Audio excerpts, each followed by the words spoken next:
Namaste children. Today we shall study voice. Voice is of two types: active voice and passive voice. Active voice is a subject based and passive voice is a object based. It means active voice का जो sentence है वो subject से शुरू होता है और इसके अंदर जो हेल्पिंग वर्ब वगैरह जो भी आती है वो अकॉर्डिंग टू सब्जेक्ट आती है। जबकि पैसिव वॉइस का जो सेंटेंस है वो ऑब्जेक्ट से स्टार्ट होता है और इसके अंदर आने वाली जो हेल्पिंग वर्ब या मेन वर्ब जो है वो अकॉर्डिंग टू ऑब्जेक्ट सेंटेंस के अंदर यूज होती है। तो देखिए एक्टिव वॉइस का ये एग्जांपल हमारे सामने दिया हुआ है। Ram is playing chess in the ground. Ram is playing chess in the ground. अब जो सेंटेंस दिया हुआ है इस सेंटेंस के अंदर जो डिफरेंट पार्ट्स है वो देखिए। राम यहाँ पर सब्जेक्ट है, is helping verb, playing main verb, chess object, in the ground other word. सबसे पहले हमें इस चीज को आइडेंटिफाई करना होता है कि इसमें सब्जेक्ट क्या है, ऑब्जेक्ट क्या है, मेन वर्ब कौन सी है, हेल्पिंग वर्ब क्या आई है, क्योंकि इन सब चीजों का हमें आगे पैसिव वॉइस के अंदर अलग अलग यूज करना होता है। जब हमें पता चल गया है कि ये चीज है, इसमें ऑब्जेक्ट चेस है, तो सबसे पहले हमें ऑब्जेक्ट को ही पिकअप करना है और उसको स्टार्टिंग पॉइंट के अंदर लाना है। सबसे पहले हम लिखेंगे यहाँ पे ऑब्जेक्ट। ऑब्जेक्ट हमारा चेस आ गया। जब इजएमआर एमपी फर्स्ट प्लस आईएनजी हो तो हम is am are plus being plus MB third का इस्तेमाल करते हैं। Is am are plus being plus MB third का हम इस्तेमाल करते हैं। इसलिए हम यहाँ पर चेस सिंगुलर है तो इज लगा देंगे। अगर प्लूरल होता तो आर आ जाता, अगर आई होता तो एम आ जाता। तो चेस इज बीइंग, ये पीवीएचपी होगी इसकी। पैसिव वॉइस सेंटेंस के अंदर जैसा कि आप जानते हैं कि हमेशा एमबी थर्ड का ही यूज होता है, इसलिए यहाँ पर प्लेइंग शब्द था, यानी प्ले की थर्ड फॉर्म प्लेट होती है, प्लेट लगा दिया हमने। और मोस्टली सब्जेक्ट को बाय लगा करके ऑब्जेक्ट के स्थान पर यानी एमबी के बाद इस्तेमाल किया जाता है, तो हम बाय नाम यहाँ पर यूज करेंगे और लास्ट में in the ground other word आ जाएगा। तो अपना सेंटेंस बना chess is being played by Ram in the ground. Chess is being played by Ram in the ground. ये अपना पैसिव वॉइस सेंटेंस हो गया। अब आपके सामने एक्टिव वॉइस सेंटेंस का पैटर्न भी पड़ा है और पैसिव वॉइस का भी पैटर्न पड़ा है। आप लोगों को इस पैटर्न को अच्छे से दिमाग में बिठाना चाहिए, इसको अच्छे से प्रिपेयर करना चाहिए ताकि आगे आपकी प्रॉब्लम नहीं आए। आगे एग्जांपल देखते हैं। देखिए अभी ये एक्टिव वॉइस का एक दूसरा एग्जांपल लेता हूँ मैं। Radha sings a song daily. First of all, you should identify what is Radha. Radha is a subject. Radha क्या है इसके अंदर? सब्जेक्ट है।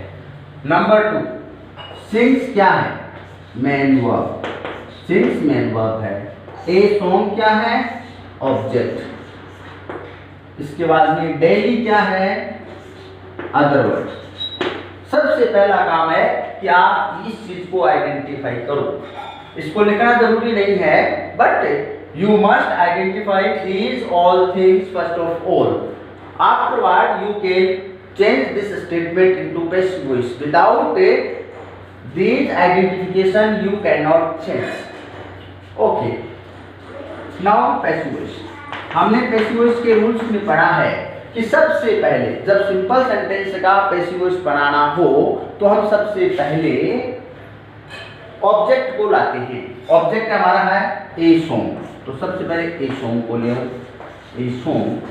अब हमारे पास यहाँ पर सिंग्स आया है, मतलब एमबी फर्स्ट प्लस एस आया है। आपको जो रूल्स है उसके अंदर एक टेबल बनाकर दी हुई है। उस टेबल में देखिए नंबर 1 पे लिखा हुआ है, नंबर 1 पे लिखा हुआ है टेबल में टेंस रिलेटेड टेंस की जो टेबल है उसके अंदर नंबर फर्स्ट पे लिखा हुआ है। देखिए ये टेबल है आपके पास, हेल्पिंग वर्ब रिलेटेड टेंस, इसके अंदर नंबर फर्स्ट पे लिखा हुआ है एमबी फर्स्ट प्लस एस और ईएस। अगर एमबी फर्स्ट के साथ एस या ईएस में से कोई सा भी चीज आती है तो हमें पीवीएचवी के रूप में इजेमार को निकालना होता है और मेन वर्ब की थर्ड फॉर्म इस्तेमाल करनी होती है। तो ये आपके नोट्स में लिखा हुआ है, आप वहां से इसको अच्छे से प्रिपेयर कीजिए। हर एक टेंस का मैटर आपके पास आ चुका है, आप वहां से इसको प्रिपेयर कर सकते हैं। देखिए यहाँ पे एमबी फर्स्ट प्लस एस लगा हुआ है, it means we should use here is am are. Is am are में से आप क्या लगाओगे, इज लगाओगे, ए सॉन्ग इज। अब बीइंग लगेगा कि इसके अंदर, नो, इसमें बीइंग नहीं लगेगा। एम की थर्ड आएगी, सिंग की थर्ड फॉर्म क्या होती है, संग। ए सॉन्ग इज संग। देखिए ये ऑब्जेक्ट आ गया, पीवीएचवी आ गई, एमबी थर्ड आ गई। ऊपर पैटर्न लिखा है ऑब्जेक्ट पीवीएचवी एमबी थर्ड। अब क्या चाहिए आपको, बाय प्लस सब्जेक्ट चाहिए। तो a song is sung by Radha, a song is sung by Dale. अब आप वापस इसी तरीके से नामांकन कर दीजिए इसका। ए सॉन्ग क्या है, ऑब्जेक्ट, प्लस ये क्या है, इज पीवीएचवी, ये क्या है, एमबी थर्ड, और ये बाई प्लस है सब्जेक्ट, और ये अदर। ये आपका पैसिव वॉइस से हो गया इस सेंटेंस का। I think you have understood this properly. Now we should take one example more, number 3।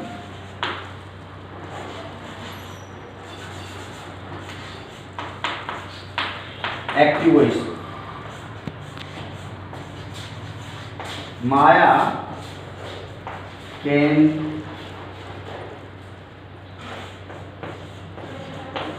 Teach English here. Maya can teach English here. Maya can teach English here. ये सब्जेक्ट, ये helping verb, ये main verb, ये object और ये other verb. तो object कौन सा है, इंग्लिश। सबसे पहले इंग्लिश को इधर ले आइए, पैसिव वॉइस बना रहे हैं तो इंग्लिश।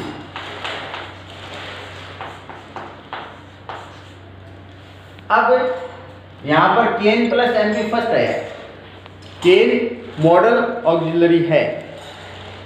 हमने टेबल में लास्ट में लिखा है मॉडल प्लस एमबी फर्स्ट आती है, तो पैसिव वॉइस बनाते समय मॉडल के साथ बी लगा करके एमबी थर्ड का यूज करते हैं। तो मॉडल जो भी आया है, कैन आया है तो कैन लगाइए, और इसके साथ में क्या लगाओगे, be. English can be, modal plus be plus MB third. बीच की थर्ड फॉर्म क्या होती है, यस बताइए जरा क्या होती है, taught. Very good, TAUGHT, taught. English can be taught. अब देखिए ऑब्जेक्ट पीवीएचवी, मेन वर्ब और बाय प्लस सब्जेक्ट, बाय माया। लास्ट में other word here. English can be taught by Maya here. ये है अपने सिंपल सेंटेंस।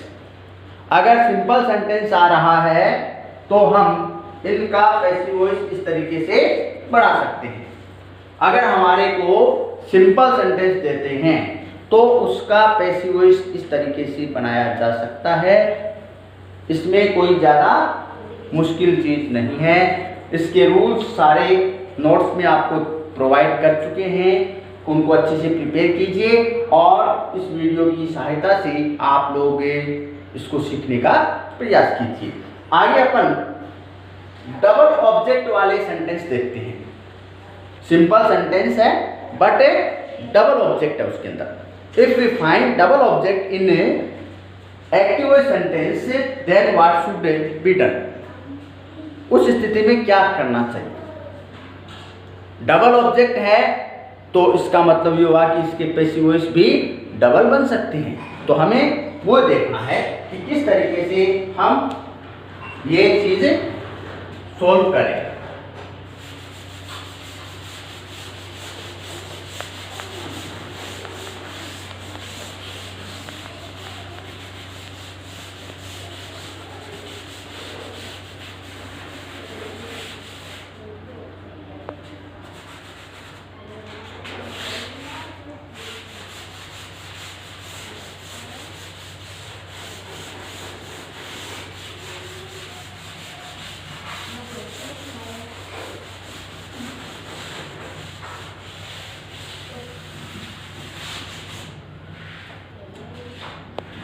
डबल ऑब्जेक्ट वाले sentence अगर आते हैं तो उनका पैसिव वॉइस कैसे बनाया जाता है? ये एक्टिव वॉइस सेंटेंस है जिसमें ऑब्जेक्ट डबल आ नंबर 4 है।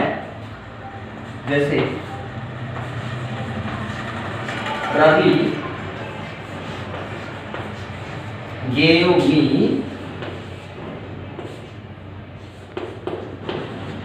his book yesterday।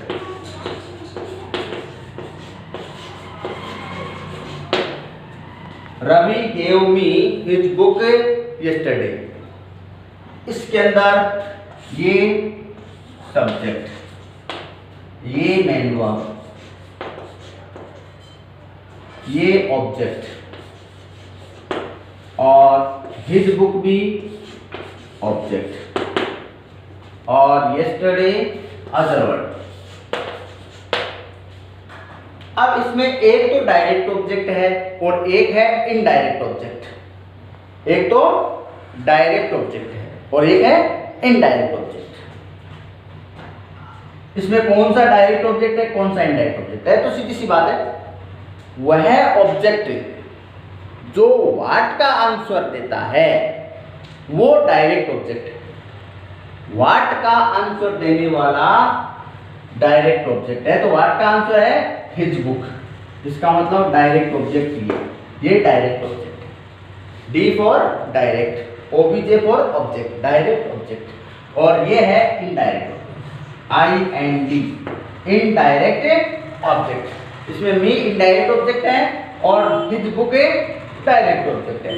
अब इसका पैसिव वॉइस बनाना है। डबल ऑब्जेक्ट है, इसका मतलब पैसिव वॉइस भी डबल बनेगा। पहला पैसिव वॉइस बनाते हैं, पैसिव वॉइस ही। पहले अपन इनडायरेक्ट ऑब्जेक्ट से बना लेते हैं। मी को आप इधर लाओगे तो क्या बनेगा भाई? एक सारणी के अंदर बताया हुआ है, मी को ऑब्जेक्ट के स्थान पर से सब्जेक्ट के स्थान पर लाते हैं तो आई में चेंज कर देते हैं। ही को हिम में, हर को सी में, अस को वी में, वी को अस में, दे को देम में, देम को दे में। इस प्रकार से ये चेंजेस होता है। इसकी आपको प्रोनाउन रिलेटेड सब्जेक्ट से ऑब्जेक्टिव केस में चेंज करने की एक टेबल दी हुई है आपके नोट्स में, उसको आप अच्छे से प्रिपेयर कीजिए। देखिए पहला क्या है इसके अंदर,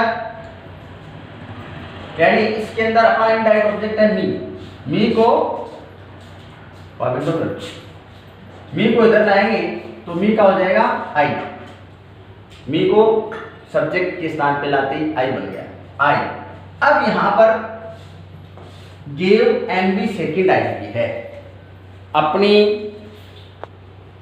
helping verb, main verb, related change वाली टेबल में देखिए कि अगर एमबी सेकंड आ जाती है तो हमें क्या यूज करना चाहिए। When we find MB second or did plus MB first, in that condition we should use was were plus MB third. तो I के साथ हम लगाते हैं was. तो I was given. Was plus MB third आ गई. I was given. इसके बाद में ऑब्जेक्ट, डायरेक्ट ऑब्जेक्ट बोलेंगे। His book by Ravi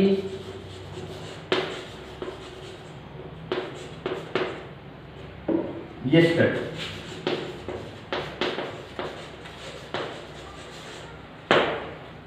I was given his book by Ravi yesterday.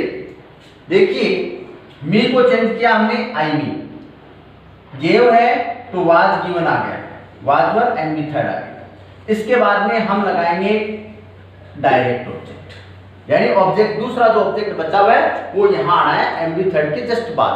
पहले हम एमबी थर्ड के जस्ट बाद में लगा रहे थे by plus subject, but if we find double object in that condition we should use object just after MV third, the remaining object should be used here. इसलिए हमने यहाँ पर हिज बुक को यूज कर लिया, बाय रवि और ये other word आ गया। यानी इसका पैटर्न क्या बना देखिए जरा, यानी ऑब्जेक्ट, कौन सा ऑब्जेक्ट है ये, indirect object, plus PVHP plus MB third plus direct object plus by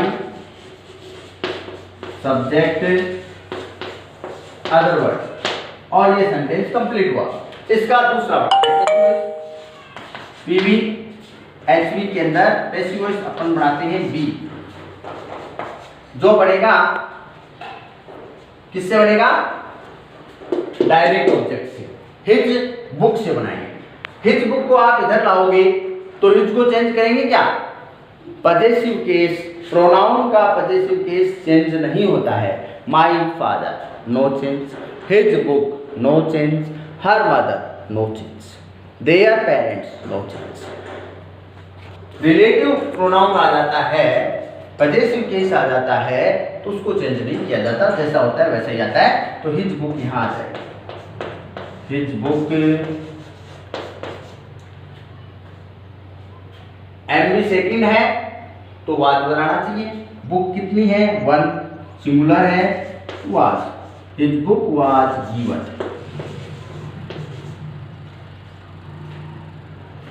object PVHV MB third, क्या चाहिए, ऑब्जेक्ट चाहिए। डायरेक्ट इधर आ गया, इधर इनडायरेक्ट, इनडायरेक्ट ऑब्जेक्ट आएगा तो टू लगेगा यहाँ, to me. His book was given to me by Ravi yesterday.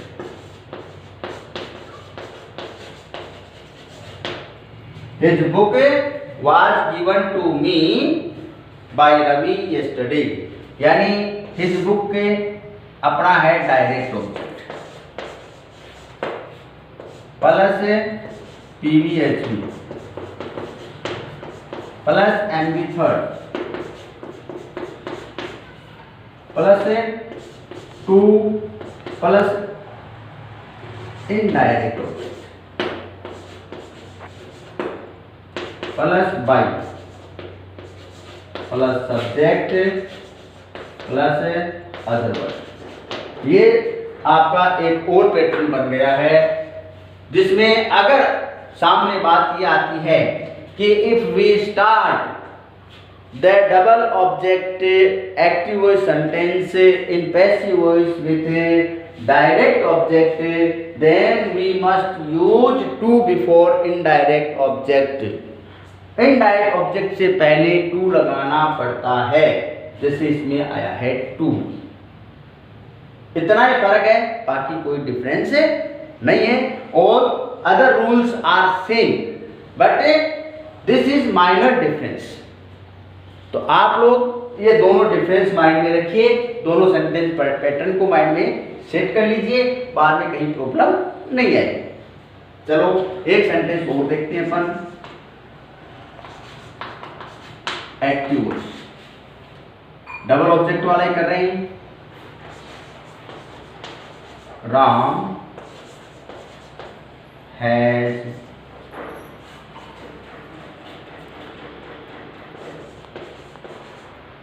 sent him